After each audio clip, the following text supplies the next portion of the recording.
السلام علیکم دوستو، آقا حضرت محمد مصطفیٰ صلی اللہ علیہ وآلہ وسلم کا فرمان ہے،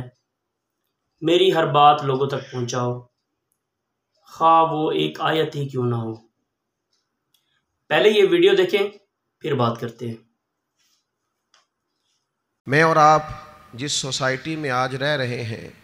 اس میں بہت سارے لوگ خیر کی طرف آتے ہیں، بڑی تیزی سے نیکی کے ارادے کرتے ہیں، مخلص ہوتے ہیں،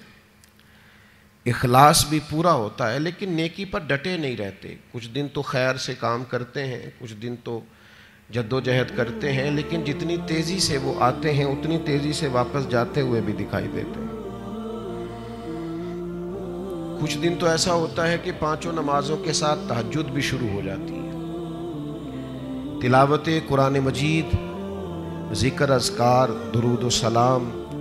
اور اگر طریقت سے وابستہ ہیں تو شیخ کے بتائے ہوئے اسباق، مراقبہ، ذکر، فکر، ساری چیزیں ہو رہی ہوتی، لیکن چند دنوں کے بعد محسوس ہوتا ہے کہ جیسے وہ اس رستے سے ہٹتے جا رہے ہیں اور کمزوری دکھاتے جا رہے ہیں۔ امام حسین رضی اللہ تعالیٰ عنہ کی زندگی سے ہم نے جو چیزیں سیکھنی ہیں، ان میں سے ایک سبق یہ لینا ہے کہ انسان ڈٹ کے دین پر کیسے کھڑا ہو سکتا ہے۔ آپ یقین کیجئے، بہت سارے لوگ ایسے ہیں جو مخلص ہیں، چاہتے ہیں میں دین پر عمل کروں، لیکن صرف اپنی برادری کا مقابلہ ہی نہیں کر پاتے، اپنے دوستوں کے بیچ ہی سٹینڈ نہیں لے پاتے، اپنے گھر کے اندر ہی انہیں کھڑا نہیں ہونا آتا، ذرا سی بھی استقامت نہیں دکھاتے۔ اور آج کل تو ماحول اس طرح کا ہو گیا ہے کہ نوجوانوں کے اندر قوت فیصلہ ہی نہیں، قوت ارادی نہیں، کروں نہ کروں، چلوں نہ کروں، یہ ٹھیک ہے کہ نہیں ٹھیک، آپ بھی بتائیں ایسا ہو سکتا ہے، چلیں آپ بھی، بھئی اتنے مشورے آپ لے رہے ہیں، آپ کر ہی نہیں سکیں گے، آپ میں قوت فیصلہ ہی نہیں ہے، آپ نے طے ہی نہیں کیا آپ نے کس رستے جانا ہے، تو منزل کب آئے گی؟ 99 لوگوں نے کہہ دیا ہے کپڑے تجھے اچھے لگ رہے ہیں، صرف ایک نے کہا ہے کہ ذرا سینے والے نے ٹھیک نہیں سیا، تو آپ پریشان ہو گئے۔ اتنی جلدی کمزور پڑ جانا، اتنی جلدی استقامت چھوڑ دینا۔ اور پھر ایک طبقہ ایسا بھی ہے جو بڑا باصلاحیت ہے، بڑی زبردست طاقت رکھتا ہے، کام کرنے کی ہمت رکھتا ہے، وسائل بھی ہیں، ذرائع بھی ہیں، سلیقہ بھی ہے، شعور بھی ہے، نہیں ہے تو استقامت نہیں ہے۔ چونکہ استقامت نہیں ہے تو ساری صلاحیتیں ہونے کے باوجود وہ لوگ کبھی کامیاب نہیں ہو سکتے، کیونکہ ان کے پاس استقامت ہی نہیں ہے۔ اللہ تعالیٰ نے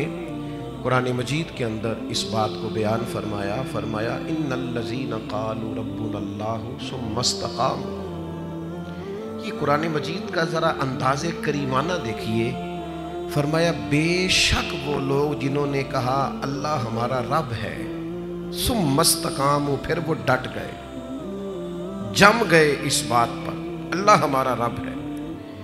پھر اس پہلو پر پورے طور پر وہ کھڑے ہو گئے،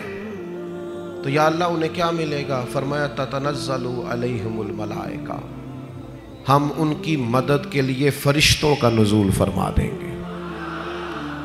فرشتوں کا ان پر نزول ہوگا۔ اللہ تخافوا ولا تحزنوا،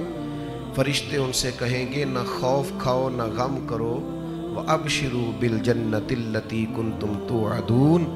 اور اس جنت پر خوش ہو جاؤ جس کا وعدہ تم سے تمہارے رب نے فرمایا ہے۔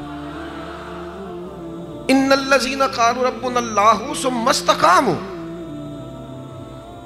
جنہوں نے یہ کہا اللہ ہمارا رب ہے اور پھر اس بات پر وہ ڈٹ گئے، جم گئے، ٹھہر گئے، استقامت دکھائی، کھڑے ہو گئے۔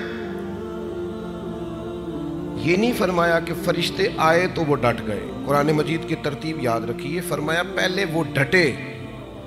ثم استقاموا، پہلے وہ ڈٹے، جب وہ ڈٹ گئے تتنزل علیہم الملائکہ، پھر اللہ نے ان کی مدد کے لیے فرشتے بھی نازل فرما دیے۔ پہلے تمہیں ڈٹنا ہے، فرشتے بعد میں آئیں گے، تمہیں ایک دفعہ ڈٹ کے دکھانا ہے کہ ہم ڈٹ گئے، ہم کھڑے ہو گئے، پھر فرشتے آئیں۔ ویسے تو علماء تفسیر اکثر نے یہی لکھا ہے کہ یہ جو فرشتے آتے ہیں نا مومنوں کے پاس، یہ موت کے وقت آتے ہیں، اور یہ بھی بڑی نعمت ہے کہ موت کے وقت فرشتہ آ جائے اللہ کی مدد لے کر۔ یہ فرشتے قبر میں آتے ہیں، یہ فرشتے میدان محشر میں آئیں گے، یہ مومن کے پاس آتے ہیں، خوشخبری سنانے آتے ہیں فرشتے۔ لیکن صاحب تفسیر روح المعانی فرماتے ہیں نہیں بھائی، صرف قبر، حشر اور قیامت میں نہیں آتے، یہ زندگی میں بھی آتے ہیں۔ یہ مومنوں کے سینوں کو کشادہ کرنے آتے ہیں، انشراح صدر دینے آتے ہیں، انہیں تسلی دینے آتے ہیں۔ تم خیر کے کام پہ نکلے ہوئے ہو، اللہ تمہاری مدد کرے گا، ان کے سینوں کو ٹھنڈا کرنے آتے ہیں۔ تو دوستو دیکھا آپ نے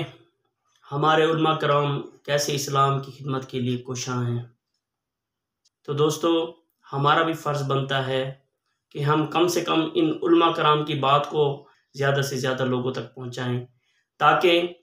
اسلام کی خدمت میں ہمارا بھی کوئی نہ کوئی کردار ہونا چاہیے۔ آپ تمام لوگوں سے گزارش ہے کہ ایسی مزید ویڈیوز دیکھنے کے لیے میرے چینل کو سبسکرائب کریں، لائک کریں اور ویڈیوز کو زیادہ سے زیادہ لوگوں میں شیئر کریں۔